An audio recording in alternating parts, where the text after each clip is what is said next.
Assalamualaikum warahmatullahi wabarakatuh.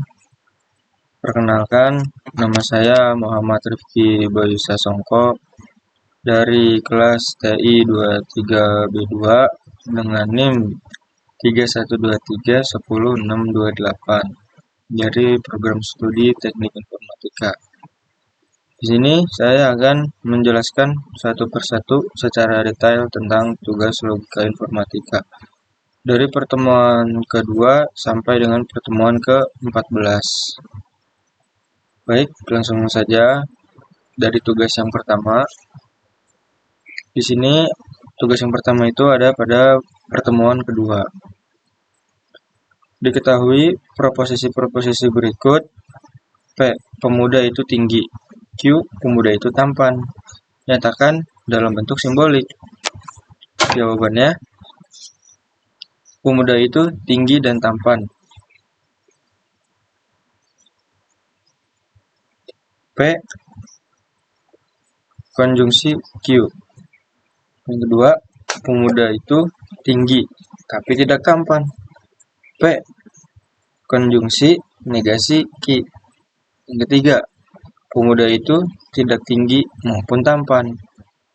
Negasi P. Konjungsi negasi disjungsi negasi Q. Yang ketiga, pemuda itu tidak tinggi maupun tampan. Negasi P. Konjungsi negasi Q. Yang keempat, tidak benar bahwa pemuda itu pendek atau tidak tampan. Negasi buka kurung negasi P disjungsi Q kurung.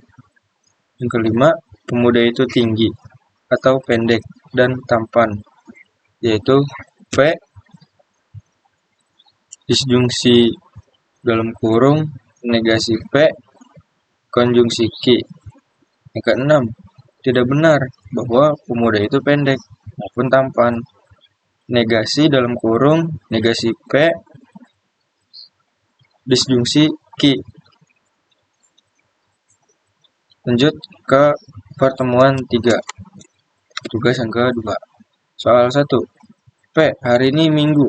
Q. Hari ini libur. Tentukan. Pertama, negasi P. Yang kedua, negasi Q. Yang ketiga,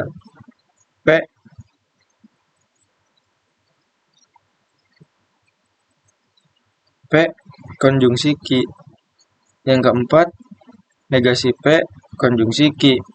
Yang kelima, P konjungsi negasi Q. Yang keenam, negasi P konjungsi negasi P. Yang ketujuh, P disjungsi Q. Yang kedelapan, negasi P disjungsi negasi P. Jawab.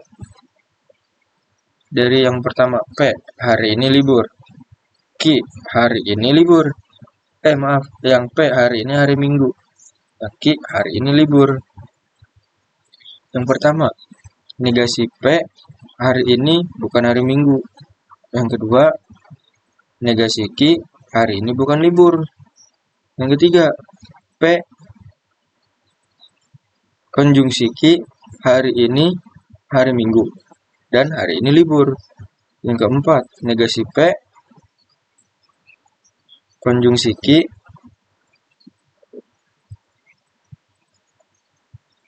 Konjungsi Q. Hari ini Minggu dan hari ini libur. Yang keempat, negasi P konjungsi Q. Hari ini bukan hari Minggu dan hari ini libur. Yang kelima, ada P konjungsi negasi Q. Hari ini hari Minggu namun bukan hari libur. Yang keenam, negasi P konjungsi negasi Q. Hari ini bukan hari Minggu dan bukan libur. Yang ketujuh, ada P konjungsi Q disjungsi Q. Hari ini hari Minggu atau hari ini libur. Yang kedelapan, ada negasi P disjungsi negasi Q. Hari ini bukan hari Minggu atau bukan hari libur. Coba kita cek dulu ya, takut nggak ke record. Oh, masih ke record. Siap. Yang ke pertemuan 3, soal 2. Ini masih di pertemuan 3. Tentukan tabel kebenaran dari yang satu. Negasi P disjungsi konjungsi Q. Yang kedua, P konjungsi negasi Q. Yang ketiga, negasi P konjungsi negasi Q. Yang keempat, negasi P disjungsi Q. Yang kelima, P disjungsi negasi P. Yang keenam, negasi P disjungsi negasi Q. Ini yang ini tabel kebenarannya. Ini kan ada 6. Kita taruh di sini semua nih. P Q Anda. P Q negasi P negasi Q negasi P disjungsi Q konjungsi Q P konjungsi negasi Q negasi P konjungsi negasi Q negasi P konjungsi Q P konjungsi negasi Q negasi P konjungsi negasi P. Ini true false false, true false false, ini false false false, true false. Ini ada false false, true false, true false, true. Yang ke ini ada true false, false false, true. Ada false, true false false, true false, true. Begitu. Selanjutnya pertemuan 4, soal ada dalam kurung P disjungsi Q disjungsi buka kurung negasi P konjungsi negasi Q buka kurung. Terus yang kedua ada buka kurung P disjungsi Q konjungsi negasi P konjungsi negasi Q. Apakah pernyataan tersebut merupakan tautologi atau kontradiksi? Jawab. P negasi Q P disjungsi Q disjungsi negasi P konjungsi negasi Q. Sebelum itu kita itu harus tahu tautologi itu apa dan kontradiksi itu apa. Tautologi itu adalah pernyataan matematis yang selalu benar berapapun nilai pernyataan yang mendasarinya. Kalau kontradiksi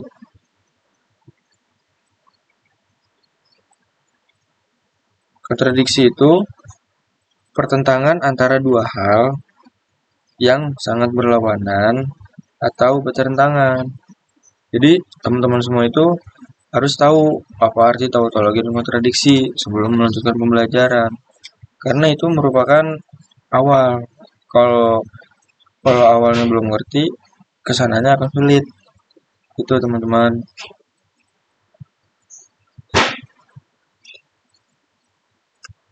Lanjut. Ini jawaban yang kedua. Ada P disjungsi Q konjungsi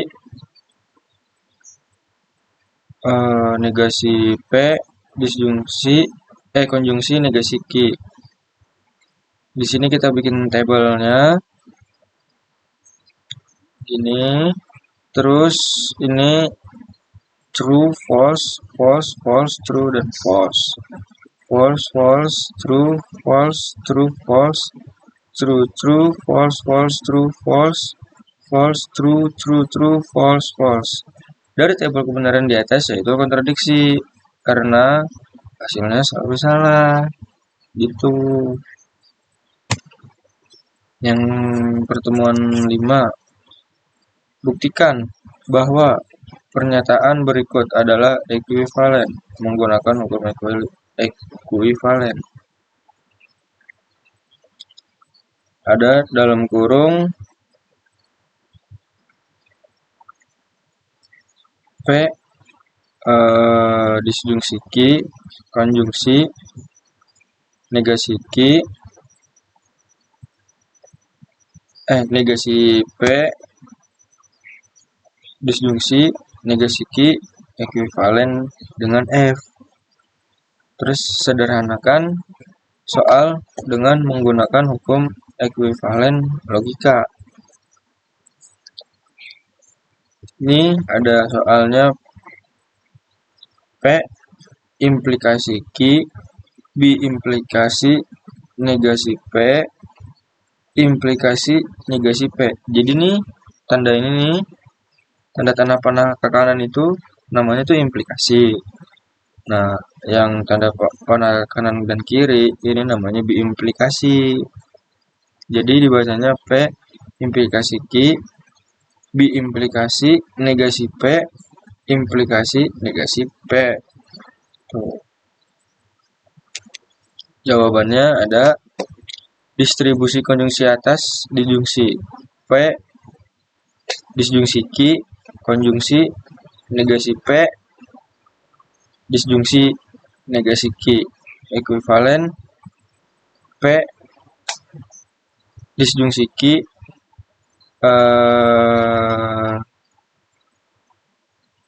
konjungsi negasi P konjungsi P disjungsi P konjungsi negasi Q. Terus yang kedua ada distribusi konjungsi P disjungsi Q konjungsi negasi Q disjungsi P konjungsi P dan konjungsi negasi Q. Sederhanakan bagian pertama. P disjungsi Q konjungsi ekuivalen P disjungsi negasi Q disjungsi Q konjungsi negasi P ekuivalen false V Q negasi konjungsi negasi P ekuivalen Q konjungsi negasi P. Sederhanakan bagian kedua dalam kurung P disjungsi Q konjungsi negasi Q ekuivalen P konjungsi negasi Q disjungsi buka kurung Q konjungsi Q tutup kurung. Terus ini ekuivalen P konjungsi negasi Q tutup kurung disjungsi false ekuivalen P konjungsi negasi Q. Gabungkan kembali kedua bagian yang telah disederhanakan, yaitu ada dalam kurung Q konjungsi negasi P konjungsi buka kurung P konjungsi negasi Q. Penerapan komutatif konjungsi. Komutatif. Kita sebelum tahu melanjutkan, kita tuh harus tahu arti dari komutatif, teman-teman.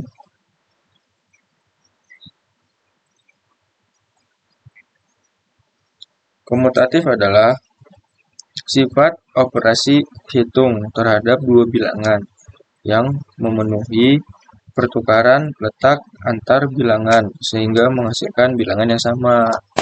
Tuh, jadi kalau teman-teman udah tahu artinya, ke depannya bakalan lebih mudah gitu. Oke, balik lagi. Penerapan komutatif konjungsi dalam kurung Q konjungsi negasi P konjungsi buka kurung P konjungsi negasi Q ekuivalen dari Q konjungsi P konjungsi negasi P konjungsi negasi Q. Nah, lalu dari hasil ini kan panjang nih, kita tuh harus sederhanakan. Nih, ini tuh caranya sederhana itu tuh kita Sebentar. Aduh, nih ganggu aja nih handphone-nya. Nah, jadi caranya itu kita itu cari yang sama, yang bisa dicoret. Nih, ini ada ini nih pasangannya taruh di sini. Lalu ada ini ada ini taruh di sini. Terus ada negasi P, konjungsi negasi Q. Nih, negasi P, konjungsi negasi Q. Lalu false. Jadi pernyataannya P disjungsi Q tutup kurung disjungsi buka kurung negasi P disjungsi negasi Q adalah ekivalen dengan false. Coba kita lihat dulu, takutnya nggak kerekam. Oh, masih masih kerekam kah? Oh iya, masih kerekam. So, masih 16 menit. Oke, lanjut. Di sini ada pertemuan ke-12. Soal, andaikan n adalah bilangan bulat. Jika n kuadrat adalah kelipatan 4, maka n adalah genap. Buktikan pernyataan di atas dengan kontradiksi dan kontraposisi. P. N kuadrat kelipatan 4. Q. N adalah bilangan genap, yaitu negasi Q sama dengan N adalah bilangan ganjil. Diketahui N kuadrat adalah kelipatan 4 dan N adalah ganjil. Karena N adalah ganjil, maka ada bilangan bulat K, sehingga N sama dengan 2K plus 1. N kuadrat sama dengan, ini dibuka kurung, 2K plus 1 kuadrat sama dengan 4K kuadrat ditambah 4K tambah 1. N adalah ganjil, terjadi kontradiksi. Nah, ini jadi kenapa bisa begini? Karena nih kita andaikan n adalah bilangan bulat, ya kan? Bilangan bulat itu tuh 1, 2, 3, 4, 5 dan seterusnya. Jika n kuadrat adalah kelipatan 4, maka n adalah genap. Buktikan pernyataan di atas dengan cara kontradiksi dan kontraposisi. Nah, sebelum itu kita harus tahu dulu tuh teman-teman arti dari kontradiksi. Kontradiksi adalah pertentangan antara dua hal yang sangat berlawanan atau pertentangan. Nah, yang dimaksud itu nih, Qn adalah bilangan genap, ya kan? N adalah bilangan ganjil. Nah, ini berlawanannya nih, berlawanan genap itu ganjil, ya kan? Karena dia berlawanan gitu. Ketahui n kuadrat adalah kelipatan 4 dan n adalah bilangan ganjil. Kenapa bilangan ganjil? Karena ini kita disuruh kontradiksi. Nah, ini iya benar, ini kontradiksinya dulu nih. Jadi dari yang genap kita ubah ke ganjil. Lanjut, diketahui n kuadrat adalah kelipatan 4 dan n adalah ganjil. Karena n adalah ganjil, maka bilangan bulat K sehingga n 2K plus 1. Nah, ini kenapa di sini 2K plus 1? Karena 2 itu bilangan genap, ya kan? Nih, masuklah nih ke rumus. Karena ini 2 ini kelipatan dari 4. N kuadrat 2K, ini rumusnya nih, 2K plus 1 kuadrat sama dengan, nah ini masuk nih. Ini kenapa bisa 4K kuadrat? Karena ini 2K kuadrat. Nah, jadi di sini 4K kuadrat dong, ya kan? Lalu ada 4K 2 pangkat 2 4. K-nya masuk 1 pangkat 2 ya 1. Di sini 1. N kuadrat adalah ganjil. Nah, ini nih ganjil nih, ya kan? Satu nih. 16 14. tambah 4, 20. Oh, gini, ini kalau ditambah-tambahin gini nih. 4, ini 16K, ya kan? 16K ditambah 4K 20K. 20K ditambah 1 jadi 21K. Nah, jadi kan N kuadrat adalah ganjil 21. Nah, terjadilah kontradiksi gitu.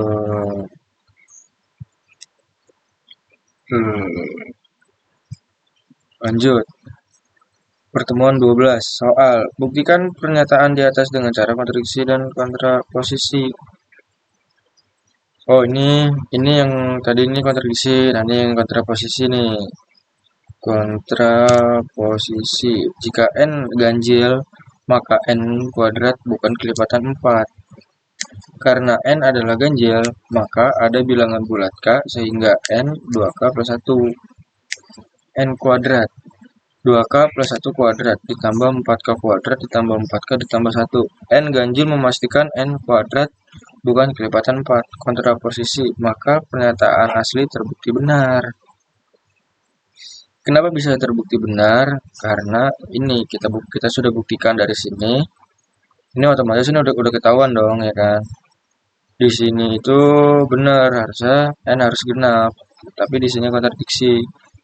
Nah, ini kontraposisi adalah kebalikannya dari kontradiksi.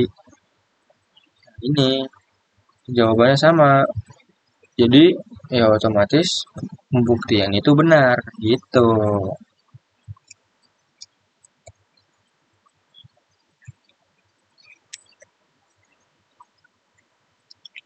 Lanjut. Pertemuan. Nah, pertemuan 13. Buktikan 1 ditambah 4 ditambah 7 ditambah 10 ditambah 3N dikurang 2.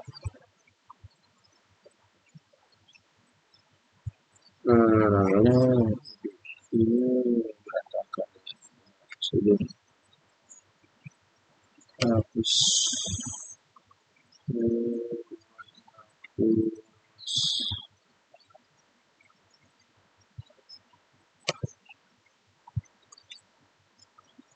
N dengan 3N min 1. Jawab diketahui untuk N.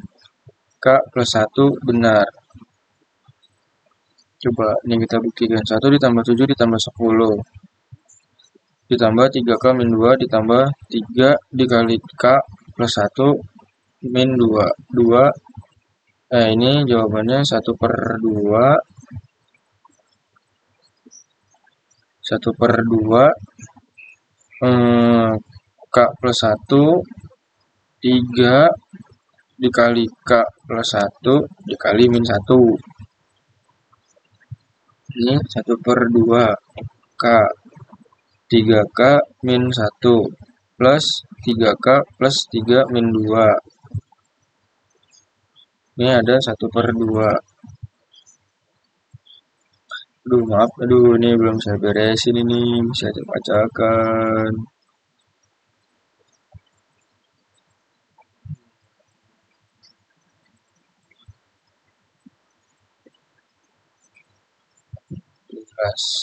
Nah, ini 1/2. Oh, ini kelebihan, ini kelebihan.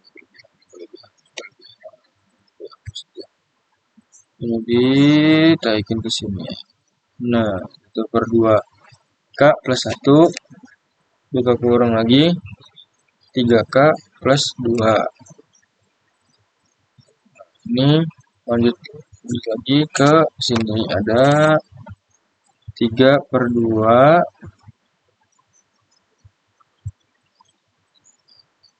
Itu di sini nih.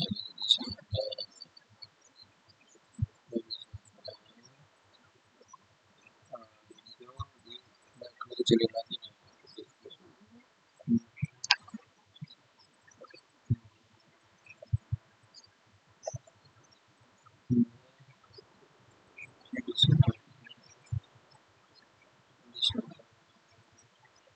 Nah,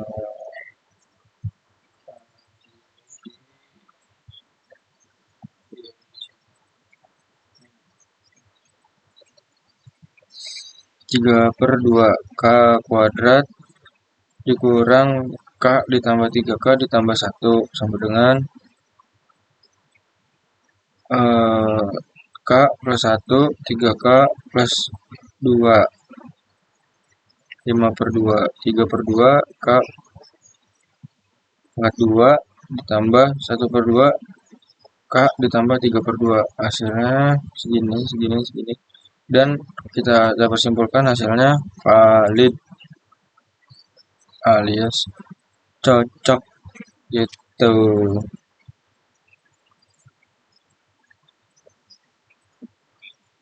Udah.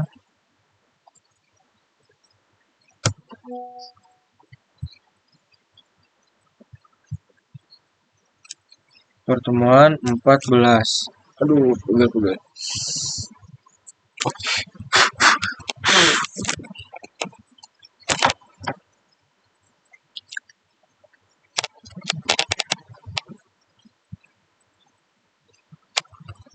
Soal diberikan himpunan ada A, B, C, D, E, dan F. Dan himpunan F ada A, B, C, D, E, F, G, H. Tentukanlah himpunan hasil dari operasi komplement himpunan E terhadap himpunan F.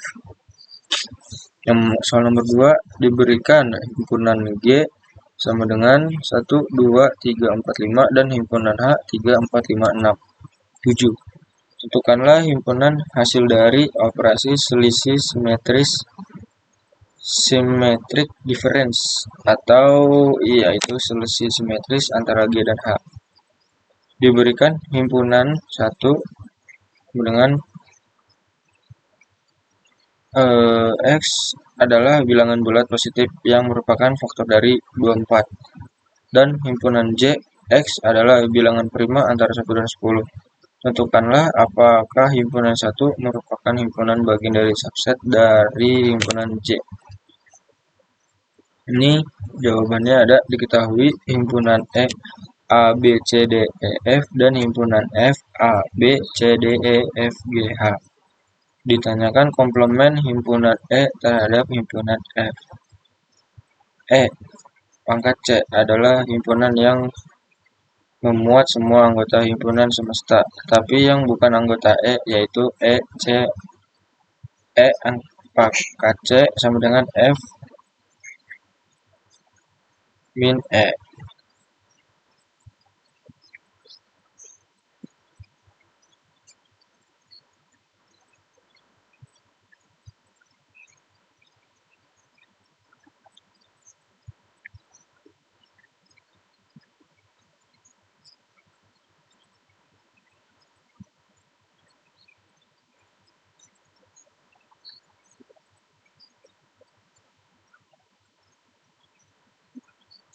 Sebelum lebih lanjut, kita tuh harus tahu arti dari komplement. Komplement itu adalah kata atau frasa yang secara gramatikal melengkapi kata atau frasa lainnya. Nah, ini himpunan dari operasi komplement E terhadap F adalah F ini F antara E, G, dan H. Kenapa bisa G dan H? Karena sesuai dari arti komplement tadi, yaitu G dan H ini kan dia baru ya, jadi cuma ada di himpunan F. Jadi kita bisa simpulkan hasil dari komplement tersebut yaitu G sama H. Karena karena itu E itu ada A, B, C, D, E, dan F. Dan F itu ada A, B, C, D, E, F, G, dan H. Dan tentukanlah himpunan dari hasil. Nah, ini jawabannya, yaitu ada G dan H. Karena ya ditanyakan komplemennya himpunan E terhadap himpunan F. Langsung lah nih kita masukin rumusnya ini. Ini C ini bukan ini. Nah, gini, E dan E adalah himpunan yang membuat ini F yaitu E sama dengan F dan E. Ini bisa kita balik. Jadi himpunan hasil dari komplement E terhadap F adalah G dan H gitu.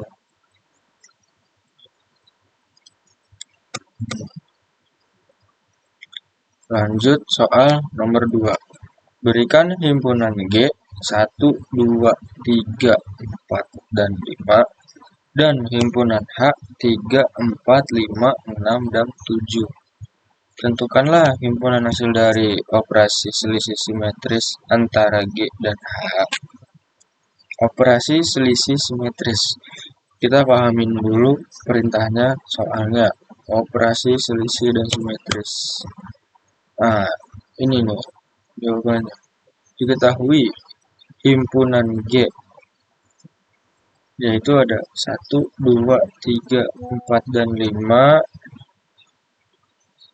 dan himpunan H 3, 4, 5, 6, dan 7. Ditanyakan selisih simetris antara G dan H. G simetris H sama dengan G min H. U ini apa ya?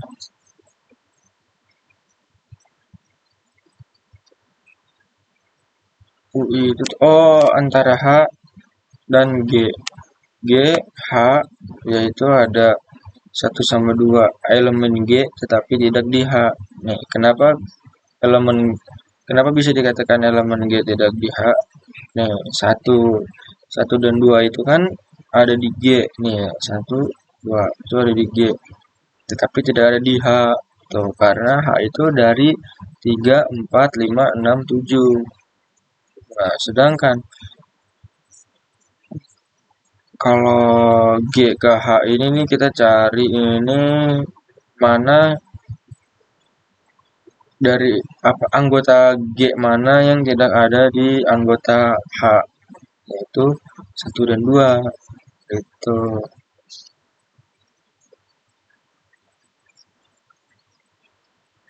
Lanjut. Di sini ada H ke G. Ya kan? Jawabannya 6 dan 7. Elemen H tapi tidak ada di G. Ini sama nih kayak yang tadi. Elemen H tidak ada di G. H ini ada 6 dan 7. Di G ini tidak ada 6 dan 7 karena cuma sampai 5. Jadi bisa dikatakan yaitu elemen H di elemen di H tetapi tidak di G yaitu adalah 6 dan 7. Selanjutnya G selisih simetris H. Nah, ini jadinya nih. Ini kalau digabungin ini kan ini ya kan soalnya digabungin ke sini. Jadi ada 1 dan 2 dan 6 dan 7. Lalu yang kalau kita bisa gabungin semua, U ini tuh gabungan maksudnya. G simetris H sama dengan G H gabungan H dan G. Nah, ini gabungannya nih. Jadi hasil dari G sama H itu digabung yaitu dapatlah 1, 2, 6, dan 7. Gitu.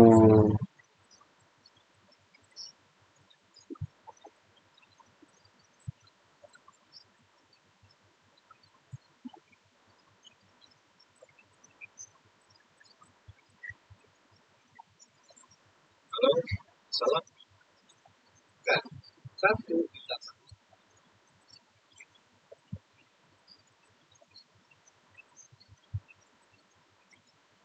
Nah, lalu ada soal yang terakhir.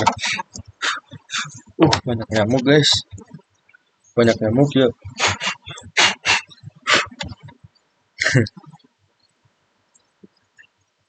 Pertemuan 14. Ini soal terakhir nih. Soal nomor 3. Diketahui himpunan I adalah bilangan bulat positif yang merupakan faktor dari 24I. Yaitu ada 1, 2, 3, 4, 6, 8, 12, 24. Dan himpunan J adalah bilangan prima antara 1 dan 10. J yaitu nih bilangan positif. Bilangan balik lagi. Nah, soalnya diberikan bilangan bulat positif yang merupakan faktor dari 24. Kita harus tahu dulu nih, bilangan positif itu tuh dari 1, 2, 3, 4 dan seterusnya, dan dari 0, min 1, min 2, min 3, min 4, min 5 dan seterusnya. Ini dari soal bilangan bulat positif. Jadi bilangan bulat yang positif dari 1, 2, 3, 4 gitu. Nah, ini balik lagi nih. 1, 2, 3, 4, 6, 8, 12, 24. Dan himpunan J. Bilangan prima. Bilangan prima itu adalah bilangan yang tidak bisa dibagi. Dia bisa dibagi oleh dirinya sendiri. Bilangan prima dari 1 sampai 10 yaitu ada 2, 3, 5, 7. Kenapa? Karena dia bilangannya nggak bisa dibagi dirinya sendiri. Tuh. Bandingkan elemen himpunan I dengan himpunan J. Himpunan kita bikin tabel dulu nih guys. Himpunan I, J, elemen. Elemen dari himpunan I itu ada 1, 2, 3, 4, 6, 8, 12, 24. Elemen dari J yaitu ada 2, 3, 5, dan 7. Dari perbandingan di atas, kita dapat melihat bahwa tidak semua elemen dari himpunan I ada di himpunan J. Misalnya 1, 4, 6, 8, 12, 24 itu tidak ada di himpunan J. Ya kan? Coba 1 di himpunan J nggak ada. 4 apalagi 6 ada. 8 samanya. 12 ini nggak ada. 24 iya nggak ada. 24 ya kan? Jadi himpunan I bukan himpunan bagian dari himpunan J karena elemen di I tidak ada di himpunan J. Nah, karena soalnya adalah tentukanlah apakah himpunan I merupakan himpunan bagian dari himpunan J. Jawabannya adalah bukan dari bagiannya. Jadi I bukan bagian dari J. Itu teman-teman.